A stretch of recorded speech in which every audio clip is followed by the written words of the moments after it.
How's it going, everybody, and welcome back to the channel. Today on LandO's Logic, we are diving deep into the current situation that the New York Subliners find themselves in. A roster at the start of the season that everybody thought surely was going to be in the upper echelon of the CDL, a top 6, top 5, some even said top 4 roster, now finds themselves tied for the worst record in the CDL, a 1-7 record. They're 0-13 in hardpoint. Constant role changes, constant roster moves seem to not be working, and now it appears that a roster move is imminent. So with all of the noise going on social media, I thought that it would be interesting to go ahead and take a look at what I believe to be the 3 most likely scenarios that the New York Subliners could be going into. Now, I know this is a little different from the regular content that we do on the channel, but I'm doing my best to try to bring some more of this stuff out, to really dive in deep to some of the bigger subjects that we have going down in the CDL. And I feel like this subject absolutely deserved to have a very in-detail video on what the roster moves could look like. So without further ado, let's get into these 3 scenarios. Now, a few things that I do want to establish first. The very first thing, there's not going to be a single scenario that we list in which Hydra is off the Subliners. I think given the current state of New York, there's no chance that they want to try and get rid of one of the brightest young stars in the entirety of the CDL. He has been the one stable force, the one player that everybody can agree upon is the star of this team. So at least in my eyes, it makes 0 sense to get rid of Hydra. So there will be no situation in which we are talking about him getting moved from the team. I think it's fair to say the other 3, maybe the other 4, if you're including Royalty right now, they're up fair game. Other side of things to think about, given the magnitude of having players like Crim6 and Clayster on your team, they surely have got to have some big contracts. We're not going to go into detail of that for obvious reasons. And at the same time, also something to consider is that these contracts could be guaranteed. So if that is the case, somebody's gonna have to pay these 2 players, whether that is the New York Subliners or whether that could be a future team for either of these 2. I hate to get into the contract side of things, but that is at least something to think about, something to consider as we go through all of these scenarios. Alrighty, so let's go and get into our very first scenario. So both of these contracts, as we talked about, are guaranteed for Crim6 and Clayster. It is not going to be easy, right, to make a blockbuster move with these 2. So New York, knowing that, New York maybe testing the market, figure out there's not a chance to move these guys. Hydra's still going to be here. So you have Crim, you have Clay, and you have Hydra. So in this first scenario, right, for the New York Subliners, they begin to start thinking about grabbing either a flex or an SMG, right? Crim, obviously in the most recent series, he decided to run an SMG. I think Crim honestly could run the SMG or the flex. I think it's fair to say you'd rather have him on the flex, the more natural role. So given that, the Subliners are going to have to look for an aggressive SMG from maybe challengers or maybe from another team. Maybe if we start to see a crazy roster mania go down with, different teams starting to struggle as of late, maybe there could be a player that they decide to bring on in their camp. So with that, and obviously as well, for talking about the money side of things, it could make the most sense, and typically it makes the most sense to grab somebody from challengers. So with that, you're looking for somebody to be paired alongside by Hydra. One player who I think would be very interesting from a storyline perspective and just based off of overall talent is going to be somebody like Brezzy, who currently sits on Texas Nation in the NH Challenger side of things. That to me would be such an exciting duo together. What we're talking about, like the French front, if you will, between Brezzy, who is French, obviously Hydra, we know he's the French phenom. Having those 2 players together would be super exciting. You could look at different players from the challengers end, but it feels like Brezzy really hasn't gotten his official opportunity. We saw what he was able to do at the Black Ops 4 champs alongside Enigma 6. Never got the call up from Paris Legion back in MW, and ever since then, he has been sitting in challengers, and this appears to be one of his, if not his best title yet. Considering all those things, New York would be relying very heavily on this move working. If it does not, right, if they bring in Brezzy, if they bring in somebody else, a 1-for-1 move in which Neptune gets taken out, they're relying heavily that this makes sense. And if it doesn't, New York are back to square one. So it is a situation where it's just a simple move. It's going to be the easiest out of the three that we're going to talk about, but it could come with the highest risk. All right, now it's time to get crazy. Let's go and jump into scenario number 2. New York decides it's time to blow it up, right? This Crim6 and Clayster thing at its core isn't working. It's time to remove one of them. And in this scenario, we're getting rid of Clayster. At that point, Clayster is either benched, right, for the subliner side, or another team decides to take on his contract, whether it's a trade or whether it is the subliners basically saying, hey, we will send you to this roster. So in that case, we will talk about where would Clayster go, right? It is always, talked about how it's rough to move main ARs around. So we're going to list maybe a few teams that could be possible where Clay could land if the subliners decide to move on from him. In no particular order, we'll start off with the Minnesota Rocker. Maybe because of role issues, right? The lack of respawn success, it has been talked about. Maybe even the lack of 1v2 clutches. Minnesota recognizes, right, that maybe this team, this 4 players that we've tried to pivot around a multitude of different times just isn't working. And maybe Minnesota says, hey, you know what, the brand that a player like Clayster has, not only could he fit well with this team, but he also could help skyrocket us in regards to the fandom that sits in the CDL right now. So maybe with that, with the constant role changes, the roster moves, the main AR switches that the Minnesota Rocker have made, maybe it takes some time, Clayster could land in Minnesota. Who would he come in for, right? We're talking about 3 different players who can run the main AR for the Minnesota side. It really is up to your own prediction, really. Another team that could be looking for a player like Clayster is the LA Gorillas. While the Gorillas are off of a nice 3-0 win, granted, versus Paris, they are 1-4 in their very last 5 matches. They're also off of a top 12 finish at Major 1, despite starting off in the winners bracket. I don't know, LAG, they just feel like a very hot and cold team right now, with their last 3 series either ending in them getting 3-0'd or them 3-0'ing.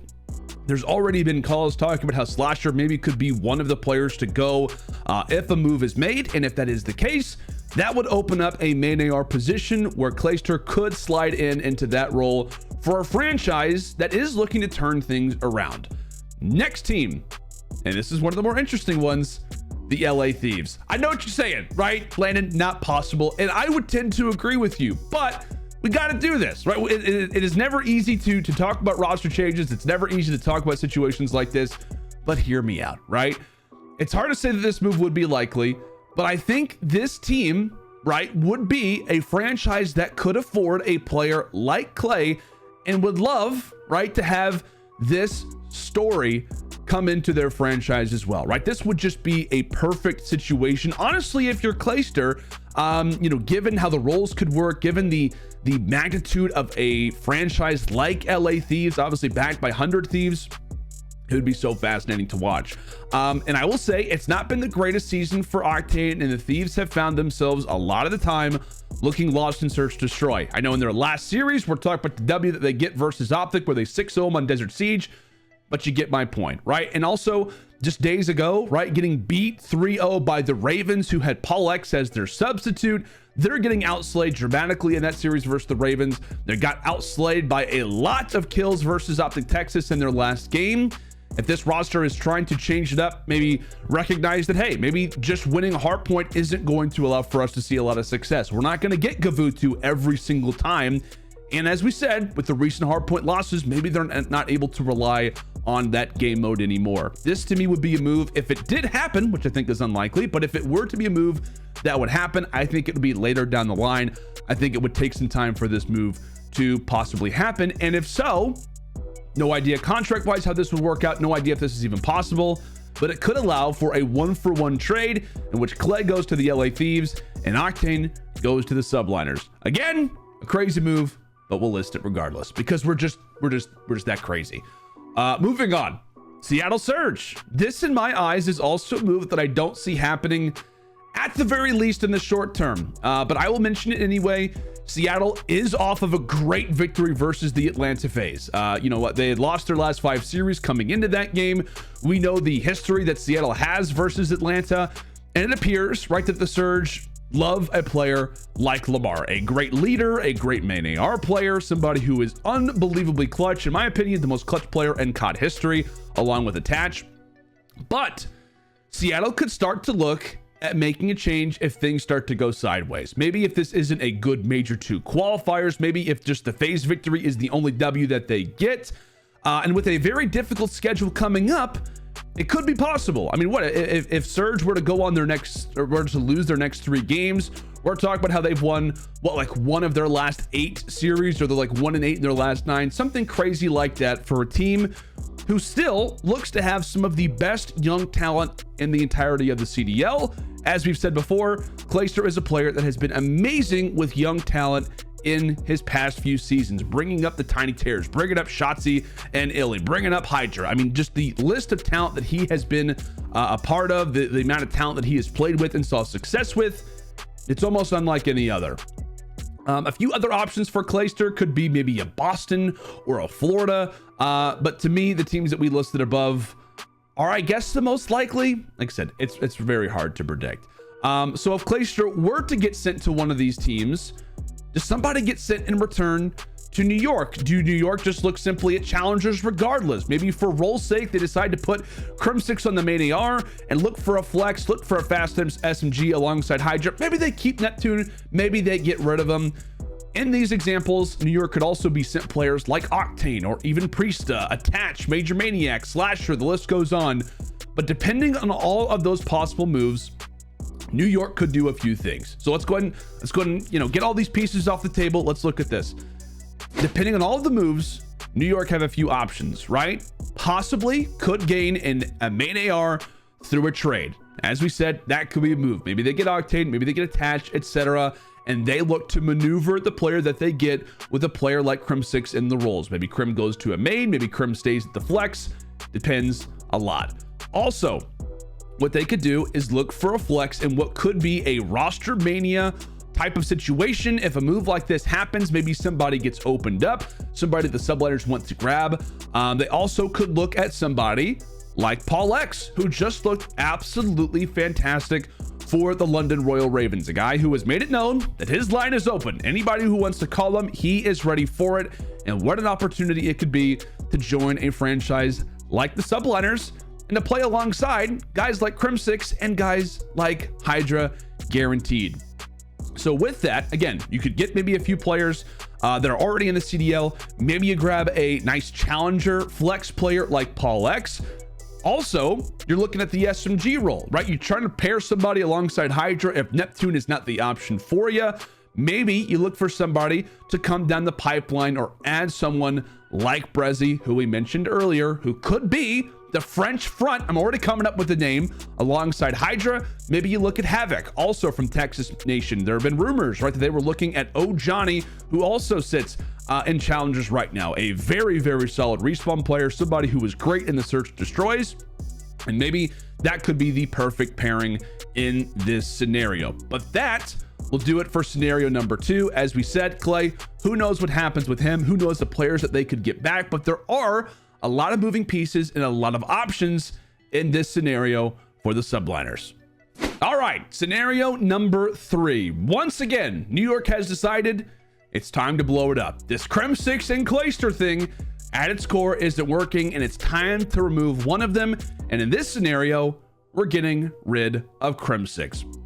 At that point, Crim6, much like Clayster in the last scenario, is either benched or another team takes on his contract. So where does Crim go, right? The flex role is a very important one in Vanguard. There are a lot of teams who could be looking for a flex improvement or looking for somebody who can run both the flex, the main AR, and honestly, like we said, Crim looked pretty decent on the SMG. So who knows, a lot of the pivots that teams would be willing to make to bring in the GOAT. One team that we're looking out for, LA Gorillas, once again, right? We visit this team again for the same reasons we mentioned earlier. The Gorillas seem to be a very hot and cold team. Maybe they feel like adding a player like Crim to a veteran roster already could work. I personally don't think that this would work out great, but we have seen changes like this prior. We talked about, Crim and Hook last year on the Dallas Empire. We all know how that ended. Could be awkward. I think this team can absolutely butt heads, but you could have Krim, who either switches to the main AR alongside a Gunless as the flex, or maybe they go back and forth. It would be interesting to see him get paired with Gunless, also with Hook and with Asim as well. It would be interesting, but I'm not sure how well that team would work. But as we said, LA Gorillas, maybe they're looking for the face of the franchise if they don't feel like Slasher is currently panning out.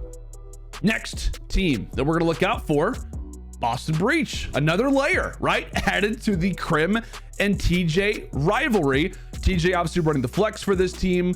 Crim6 as well, obviously sits in that flex role. He would come into this team in his natural position and with the ability to work with two rookies. And you know, you could argue whether or not that's the best thing for Krim. I think it actually is. I feel like he has a lot to provide, much like Clay. When you have two guys who are arguably the most experienced players in the entirety of the CDL, you want to try and utilize that to the best of your capability.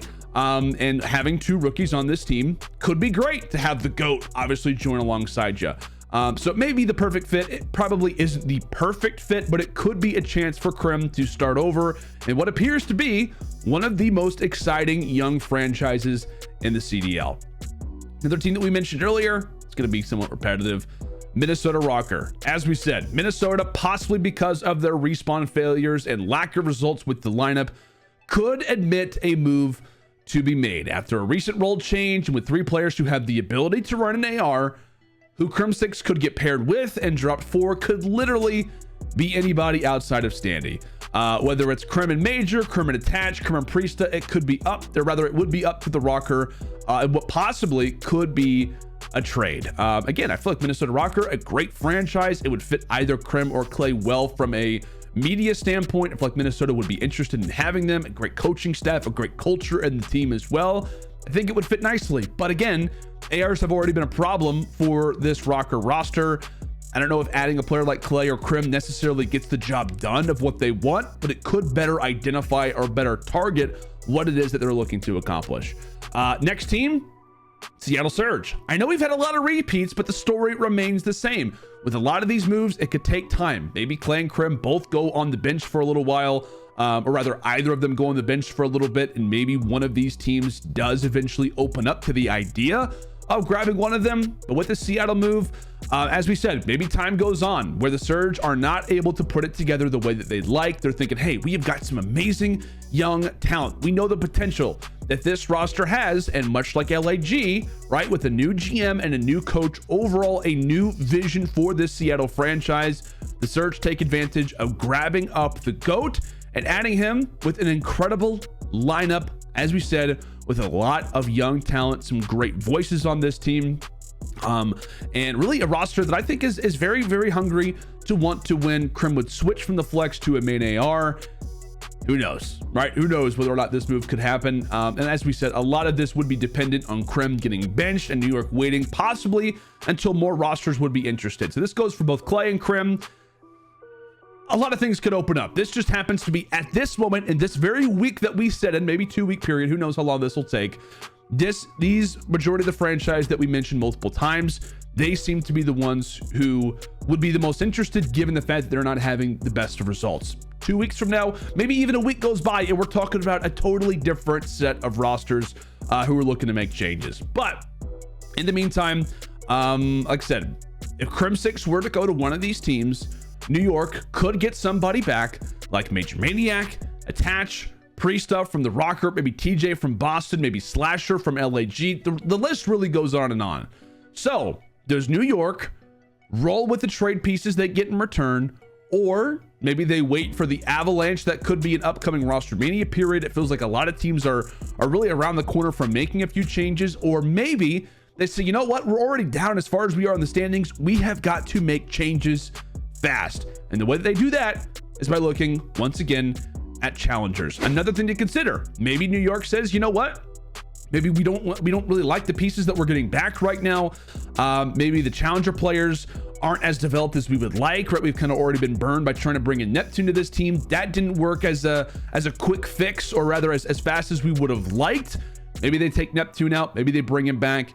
It really depends. So with Crim6 gone, the flex opens up, and maybe the fast SMG or the other SMG role alongside of Hydra opens up as well if New York decided to not go with Neptune. So once again, a great option could be somebody like Paul X. I know there's a lot of great flex players in the challenger side, a lot of talented AR players, but somebody who just showed on the CDL stage that they can play at the top level and versus one of the best teams in the game. He did it just then for the Ravens in that last series versus the LA Thieves, where he helped this team beat the Thieves twice on Gavutu, right? Not just in the hard point, but also in the control, and also drop numbers on Berlin Search Destroy, the one S&D map that London have struggled with massively so far throughout this season. I mean, he came in instantly and made an impact. Didn't have the most amazing first series, but he absolutely performed for this roster versus the Thieves, and especially in that Search Destroy. It really did it across all 3 games, but specifically in that Search Destroy where they really needed him to go off, he was there. It feels like he could be the first pick in a lot of these scenarios. So maybe New York decides to add a player like Paul X and or look again to some challenger players for the likes of Hixie, Johnny, Brezzy, Scrappy, Mohawk, Havoc, etc. The list goes on, and we're not just talking about North American challenger players. They also could be looking toward the European side as well, with some European coaches on this team, specifically D-Real. Maybe he looks in that division, but it just feels, again, if they are trying to make a quick move, maybe going to the European side may not be as fast as you would like with visas and all that stuff. So a lineup that once again will include Clay in a primary leadership role with possibly 3 young gun players, a lineup that he has thrived in before, but also did struggle to guide last season. We talked about the issues with the New York Subliner team last year. Players in and out constantly. A rookie player, a few rookie players. You had some 2-3 year players, and that did not seem to work out despite having arguably another great voice in the team and a player like Asim. That didn't seem to really do the trick. So maybe, again, we talk about maybe you bring in one challenger player like Paul, maybe you bring in Johnny, Brezzy, who knows? Maybe you bring in somebody who's more experienced, a player that you'd get in a trade like an Attach, or maybe you'd bring in a Priesta in a trade, or maybe you look for a more experienced SMG like Havoc, who seems to be playing absolutely fantastic right now for Texas Nation. The list goes on, but it would be another situation for Clay where he's with Hydra and potentially with 2 young pieces, and that did not seem to work out very good from a mental side of things last year for the Subliners. Would it be Cold War version 2, or could it be, I don't know, MW 2.0, where Clay is with some young talent and he's able to perform? Same thing in Black Ops 4 as well. It really depends. Alrighty, folks. So there you have it. The 3 scenarios that the Subliners very well could have going in to this next week. The one positive for the Subliners is that they only do have 1 game in week 2 of the Major 2 qualifiers versus the Paris Legion. So maybe that gives them a chance to really work on this lineup. Maybe they're not as stressed right with this upcoming game. Maybe they bring in 1 player versus Paris. They bring in another after that.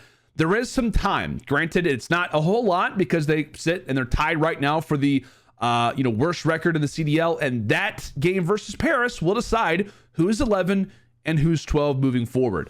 They also will have matches versus the Minnesota Rocker and the Toronto Ultra coming up in week number 3. I also did not mention this because literally anything could happen, but some other things to consider once again are the ideas of New York getting rid of both Krim and Clay, which I don't think is likely. I think those other 3 scenarios seem to be more versus that one. Obviously we could talk about it. Krim and Clay, one could retire, which I absolutely hope does not happen. I don't want to see these guys benched at least for a long time. If it does occur, if it means that they get on a better team, great. But if it does lead to retirement, that to me is worst case scenario, at least for the CDL side of things. I would hate to see Krim and Clay, despite coming together on this Subliners team, either not make it work, or it leads to one of them having to go ahead and call it quits, which I think a lot of them still, I think really both of them have the talent. Like, there is no question about it. Krim, to me, this is one of the best titles that he's had in a very long time. Clay looks to be more grind heavy than ever. I think both of these guys still have a lot in the tank, despite being some of the older players that we've got in the league. And also, like I said, in order to make that trade easier, New York also could work out a deal in which they help pay a part of either Krim or Clayster's salary to ensure that that spot on the other team or the other roster basically to help cement it, to help make sure that that change is possible. If a team says, hey, we want Krim, in order to make sure that that trade is easier, or to make sure that Krim can go there or Clay can go there, New York could agree to say, hey, you know, we'll pay for a little bit of this player's salary to make sure that it's easier.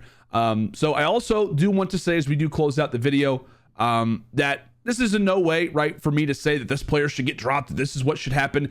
It's honestly just for me to shed some light on the current situation that's going on with the New York Subliners. In no way is this me calling out players to get dropped or traded. It's just to help point out and to better detail what could be one of the biggest moves in the CDL this season, and what could be one of the biggest moves that we've seen in COD in a long time. I hope that you guys did enjoy this video. Again, a little bit different from the LandO's lock-in side of things, but I love making videos like this. Let me know down in the comments if you guys like videos like this, if you want to see more, and also let me know which scenario that you think is the most likely. Is it number 1? Is it number 2? Is it number 3? Or is there another scenario that you think is more likely? Appreciate the support. Make sure to like and subscribe, and I will see you guys next time.